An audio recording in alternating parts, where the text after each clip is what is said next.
Hey everyone, it's Dr. K. So lately we've been talking about, not living on the extremes. So we're not on one extreme of the bell curve or the other. And so what that really means for us is we need to kind of figure out, where we can live. What does that look like in terms of functionality? So if I'm living at one extreme and I'm trying to lift weight over my head, or I'm trying to load up my back and do a squat, what does that do to my performance? How much performance am I leaving on the floor? Or, what's my risk of injury? And the opposite is true too.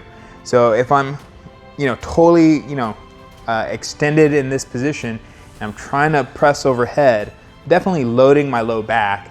And if I'm trying to squat in this position too, I'm just jamming the facets in my back.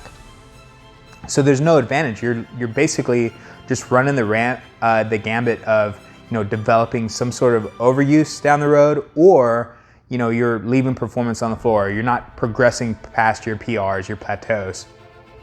So what we need to do is establish a middle for us. So every person is different because posture is a dynamic thing. But if you know that this is you or this is you, then we need to kind of really just figure out two things. One, how do we introduce motion in the opposite direction from your normal? So if this is you, how do we kind of start to introduce flexion-based activities? Or if this is you, how do we start to cue ourselves to get more into an extension position?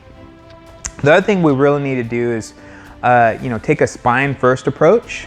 So that means that I'm thinking about my ribs and my rib cage in particular, and aligning and stacking it up with my pelvis.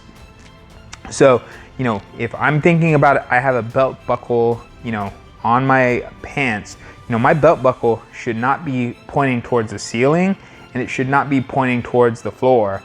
I need to shift my pelvis until I find, that my belt buckle is straight ahead. Same goes for my ribs. I cannot be, depressed on my rib cage to where it's pushing down towards the floor. I can't be overly extended out this way to where they're flared up. I need to establish a nice middle, and now I can take a deep breath, empty, I can brace, I can fill my canister, and now I'm in a strong position, ready to load, ready to exercise.